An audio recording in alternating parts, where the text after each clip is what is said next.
Practice problem number 16. Find the population standard deviation of 4, 6, 8, 10. So we're given 4, 6, 8, 10. We are required to determine the population standard deviation. So we're given we obtain the mean. So add 4 plus 6 plus 8 plus 10 is equal to 28 divided by 4, 7. Deviation squared is equal to 4 minus 7 squared plus 6 minus 7 squared plus 8 minus 7 squared plus 10 minus 7 squared. And the answer is 20. The variance is 20 over 4, which is 5. And the standard deviation is the square root of the variance. So the square root of 5 is 2.24. The final answer is 2.24. Interpretation. The spread of numbers is about 2.24 units. Practice problem number 17. Compute the sample standard deviation for 100, 105, 110, 115. So we're given 100, 105, 110, 115. Required the sample standard deviation. So the mean, add all of them, and the answer is 430. Divide it by 4, the mean is 107.5. And get now the deviation squared.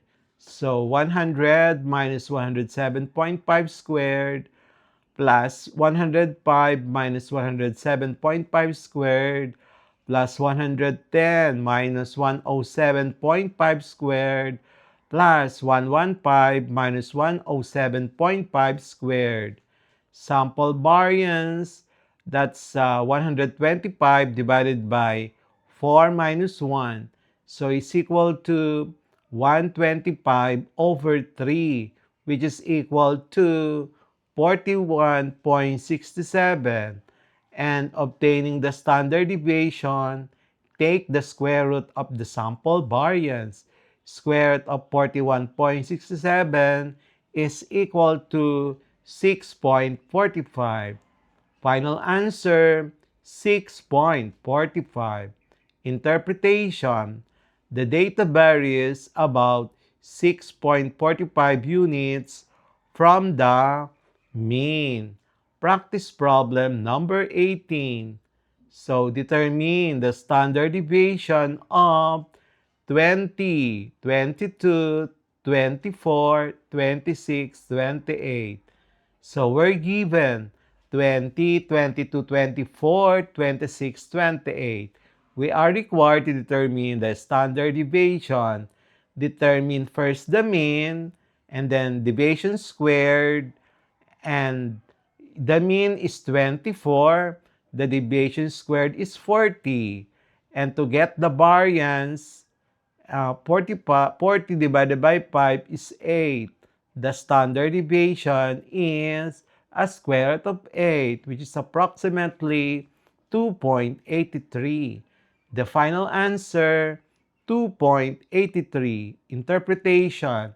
The spread is about 2.83 units. Practice problem number 19. Find the IQR of the dataset 6, 8, 10, 12, 14, 16, 18, 20. So we are given the dataset and we are required the IQR. First, obtain the QR, the median of the lower half, which is 8 plus 10 over 2, which is equal to 9. The Q3 is the median of the upper half. 16 plus 18 divided by 2 is equal to 17. And IQR is equals to Q3 minus Q1. 17 minus 9 is 8. The final answer is 8. So interpretation, the middle 50% of data spans 8 units. Practice problem number 20. The exam scores are 45, 50, 55, 60, 65, 70, 75, and then 80. Compute the IQR. So we're given 8 values. So determine the IQR. And then the first quartile is 50 plus 55 over 2. That's the average of the lower half. The average of the upper half is 70 plus 75 over 2, which is equal to 72.5. The interquartile range is Q3 minus Q1. And substitute the computed value, the answer is 20. The final answer is 20. Interpretation, the middle 50% of the midterm exams of the exam scores vary within 20 points. Determine the IQR of the following ages. We have 22, 24, 26, 28, 30, 32, 34, 36, 38. So, you were given 9 IQR. So, determine the Q1 and then the Q1 is 26 and Q3 is 34. So the IQR is 34 minus 26 equal to 8. So interpretation, the middle 50% of ages are spread across the MCQ for quarter 2, data and probability, lesson 18, interpreting measures of central tendency and variability in data analysis. Number 1, a class scored the following in a quiz: 45, 50, 55, 60, 65. The teacher says the average score is 55. Which measure of central tendency is the teacher using? A. Median. B. The mean. C. Mode. D. The average, the range. MCQ number 2. The daily rates of store in hundreds of pesos were 8, 7, 6, 8, 9, 10, 7, 8. The manager concludes most often sales reach 800 pesos. Which measure support this conclusion? A. The mean. B. Mode. C. Median. D. Variance. MCQ number 3. A group of students had ages 20, 21, 21, 22, 22, 22, 23. The principal said the most common age is 22. What measure was interpreted? A. Range. B. Median. C. Mode. D. Mean. MCQ number 4. The test scores of 5 students are 80, 82, 85, 87, 90. The teacher notes half of the students scored below 85 and half scored above 85. Which measure is this? A. The mean. B. Median. C. Mode. Number 5. A company recorded monthly incomes of 5 employees as 20,000, 22,000, 23,000, 24,000, and 60,000. The mean income is high because of one extreme value, which measure of central tendency best represents the typical income. A. Mean, B. Median, C. Mode, D. Range. MCQ number 6. If a dataset has the values 2, 4, 4, 4, 6, 8, the most representative value is 4. Which measure of central tendency is being described?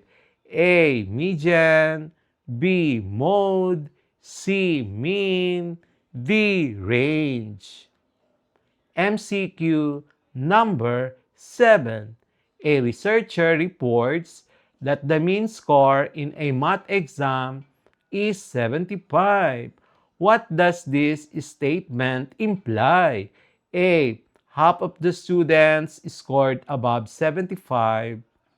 And B. The score that occurred most often was 75. C. The average performance of students is 75. D. The spread of scores is 75. MCQ number 8. The teacher computed the mean score of the class and concluded this represents the middle-aged student's score. Which students below best interpret this? 50% of students scored above and 50% scored below this value. The score, letter B, the score is affected by extreme values. Letter C, the most common score is represented. Letter D, the data is highly dispersed. MCQ number 9. A set of data shows the mean and median are almost the same. What can be interpreted about the distribution? It is positively skewed. It is negatively skewed. Letter C, it is approximately symmetric. Letter D, it is widely dispersed. MCQ number 10. In a survey of shoe sizes, the mode was found to be 9. What does this mean? Letter A. The average shoe size is 9. Letter B. Half the sizes are above 9, half below. Letter C. The most frequent shoe size is 9. Letter D. The range of sizes is 9. MCQ number 11. The score of 6 students are 70, 72, 75, 76, 80, 90. The teacher notes the scores vary by 20 points from lowest to highest. Which measure is this? A. Variance, B. Standard deviation, C. Range, D. Interquartile range. MCQ number 12. A group of quiz scores had a standard deviation of 0.5. What does this indicate? The scores are very close to each other. B. The scores are widely spread. C. The middle value is 0.5. D. The most frequent score is 0.5. MCQ number 13. A dataset has a large variance. What does this suggest about the data? Letter A. The scores are close together. B. The scores are widely spread from the mean. C. The scores are clustered near the median. Letter D. The scores have no variation. We will have the next part of this lesson.